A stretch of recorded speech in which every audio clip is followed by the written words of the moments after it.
Imaginem por um momento as águas geladas do Atlântico Norte em uma noite de tempestade no ano de 1794.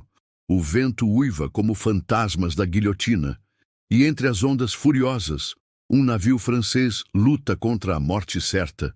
Mas este não é apenas mais um naufrágio perdido na história marítima. Este é o segredo que a Revolução Francesa tentou enterrar no fundo do oceano e que hoje, mais de 2 séculos depois, ainda sussurra verdades perturbadoras sobre conspiração, traição e sobrevivência. Se você gosta de mistérios históricos que desafiam tudo o que conhecemos sobre o passado, inscreva-se no canal e ative o sininho, porque esta história vai mexer com suas convicções sobre um dos períodos mais sangrentos da humanidade. O ano era 1794 e a França fervia em terror revolucionário. Maximilien Robespierre governava com punho de ferro, e a guilhotina trabalhava incansavelmente na Place de la Révolution. Era o período conhecido como o Grande Terror, quando suspeitas bastavam para uma sentença de morte, e até mesmo os próprios revolucionários dormiam com medo de acordar no cadafalso. Neste cenário de paranoia e violência, nasceu uma rede secreta de sobrevivência que operava nas sombras do regime mais vigilante que a França já conhecera. Aristocratas, clérigos e até mesmo alguns revolucionários que haviam caído em desgraça buscavam desesperadamente rotas de fuga para escapar das lâminas sedentas de sangue que ceifavam vidas diariamente. Era neste contexto que o navio mercante L'Espérance se preparava para uma das viagens mais perigosas e secretas de sua existência. Construído nos estaleiros de Brest em 1789, ironicamente no mesmo ano da queda da Bastilha, o L'Espérance havia sido originalmente projetado para o comércio de especiarias com as colônias americanas. Com seus 35 metros de comprimento e 3 mastros imponentes, era um navio elegante, mas não chamativo o suficiente para despertar suspeitas das autoridades revolucionárias. Na madrugada de 15 de setembro de 1794, o L'Espérance deixou secretamente o porto de Calais sob o comando do capitão Henri Dubois, um bretão experiente que conhecia cada corrente e cada perigo do Atlântico Norte. Oficialmente, o navio transportava uma carga comum: tecidos, especiarias, vinhos e produtos manufaturados destinados aos portos americanos. Os documentos de embarque estavam perfeitos, as licenças comerciais impecáveis, e até mesmo os mais rigorosos inspetores revolucionários não encontraram irregularidades. Mas o que eles não sabiam era que nos porões mais profundos do navio, escondidos em compartimentos secretos construídos especialmente para esta missão, repousavam tesouros muito mais valiosos que qualquer especiaria. Cartas cifradas revelavam nomes de colaboradores da rede de fuga, listas de aristocratas que haviam escapado da guilhotina e, mais perturbador ainda, documentos que sugeriam que alguns dos próprios líderes revolucionários estavam secretamente facilitando essas fugas em troca de fortunas em ouro. Entre os passageiros registrados como comerciantes e artesãos, escondiam-se o conde de Montclair, sua esposa e 2 filhos, além de 3 outros nobres que haviam vivido meses em esconderijos úmidos, esperando por esta oportunidade de liberdade. A viagem começou sem incidentes, navegando pela costa inglesa antes de partir para mar aberto em direção às colônias americanas. O capitão Dubois havia planejado uma rota que evitava as principais rotas comerciais para diminuir as chances de encontros com navios de guerra franceses ou ingleses. Por 15 dias, o L'Espérance cortou as águas do Atlântico como um fantasma carregando não apenas pessoas e objetos, mas os segredos mais explosivos de uma revolução que havia prometido igualdade, mas havia se transformado em uma máquina de morte indiscriminada. Os passageiros clandestinos viviam confinados em pequenos compartimentos, alimentando-se de rações mínimas e respirando o ar viciado dos porões. A tensão era constante, pois todos sabiam que, se fossem descobertos, não apenas eles morreriam, mas toda a rede de fuga seria desmantelada, condenando centenas de outros à guilhotina. Era uma aposta com a vida, onde a liberdade era o prêmio e a morte, a punição pelo fracasso. Na manhã de 2 de outubro, quando o navio se aproximava das águas da Nova Escócia, o tempo mudou drasticamente. Nuvens negras se acumularam no horizonte como um exército sombrio, e o mar, que havia sido relativamente calmo, começou a se agitar com uma violência que prenunciava desastre. O capitão Dubois, experiente em tempestades atlânticas, ordenou que todas as velas fossem recolhidas e que a tripulação se preparasse para o pior. Mas esta não seria uma tempestade comum. Os ventos atingiram velocidades devastadoras e as ondas cresceram até alturas monstruosas, transformando o orgulhoso L'Espérance em um brinquedo nas mãos da natureza furiosa. Durante horas, o navio lutou contra os elementos, com sua tripulação trabalhando desesperadamente para manter a embarcação à tona. Nas profundezas do porão, os passageiros clandestinos rezavam em silêncio, enquanto baús com documentos secretos se chocavam contra as paredes de madeira que gemiam sob a pressão das águas. Era como se o próprio oceano estivesse julgando os segredos que o navio transportava, decidindo se eles mereciam chegar ao seu destino ou se deveriam ser enterrados para sempre nas profundezas marinhas. Às 3 da madrugada de 3 de outubro, o inevitável aconteceu.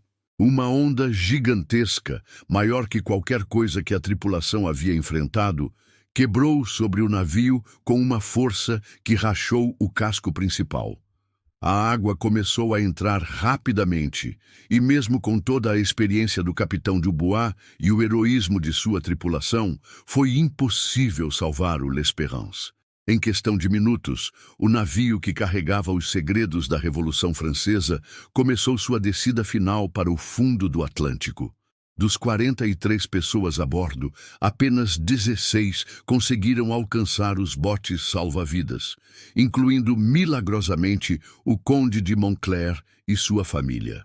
O capitão Dubois, seguindo a tradição marítima, foi um dos últimos a abandonar o navio, levando consigo apenas uma pequena arca de couro que continha os documentos mais importantes da missão. Os sobreviventes passaram 3 dias à deriva, nas águas geladas, antes de serem resgatados por pescadores da Nova Escócia, que os levaram para o pequeno porto de Lunenburg. Ali, os segredos da Revolução Francesa encontraram refúgio temporário, mas a história estava longe de terminar. O naufrágio do L'Espérance permaneceu em segredo absoluto por décadas. Os sobreviventes, espalhados pela América do Norte, mantiveram um pacto de silêncio que protegia não apenas suas identidades, mas também as pessoas que ainda operavam a rede de fuga na França. O conde de Montclair estabeleceu-se em Charleston, onde viveu discretamente como comerciante de vinhos até sua morte em 1834. Em seu testamento, deixou pistas cifradas sobre a localização dos destroços e a natureza dos documentos perdidos, mas estas pistas permaneceram incompreensíveis para seus descendentes americanos. Foi apenas em 1847 que pescadores locais começaram a encontrar objetos estranhos em suas redes. Pedaços de madeira trabalhada, fragmentos de porcelana fina e, ocasionalmente, pequenos objetos de metal que pareciam ter origem francesa. Inicialmente, estes achados foram ignorados ou vendidos como curiosidades, mas um comerciante de antiguidades de Halifax percebeu que alguns dos objetos tinham características da época revolucionária francesa. Intrigado, ele começou a mapear os locais onde os pescadores faziam essas descobertas, gradualmente definindo uma área específica onde o navio poderia ter afundado. A verdadeira revelação chegou em 1852, quando uma tempestade particularmente violenta revolveu o fundo do oceano e trouxe à superfície um baú de couro parcialmente preservado. Dentro dele, protegidas por camadas de cera e tecido oleado, estavam dezenas de cartas escritas em francês, algumas em código, outras em linguagem clara, mas comprometedora. As cartas revelavam não apenas a existência da rede de fuga, mas também nomes de oficiais revolucionários que haviam facilitado as fugas em troca de pagamento. Mais perturbador ainda, alguns documentos sugeriam que Robespierre estava ciente da rede e, em seus últimos dias, planejava usá-la para sua própria fuga, caso a maré política se voltasse contra ele. Um dos documentos mais intrigantes era uma carta assinada por alguém identificado apenas como l'ami du peuple. O mesmo pseudônimo usado por Jean-Paul Marat, datada de 2 semanas após o assassinato oficial de Marat por Charlotte Corday. Isso levantou questões perturbadoras sobre se Marat realmente havia morrido ou se havia encenado sua própria morte para escapar dos inimigos que se multiplicavam. Historiadores que tiveram acesso aos documentos nas décadas seguintes debateram intensamente sobre sua autenticidade e significado. Alguns argumentavam que as cartas eram falsificações elaboradas, criadas para confundir futuras gerações sobre os verdadeiros eventos da Revolução. Outros defendiam que os documentos eram genuínos e revelavam uma dimensão da Revolução Francesa que havia sido deliberadamente apagada da história oficial. Uma teoria particularmente fascinante sugeria que a rede de fuga não era apenas um empreendimento humanitário, mas parte de uma conspiração maior envolvendo banqueiros internacionais que viam na instabilidade francesa uma oportunidade para lucro.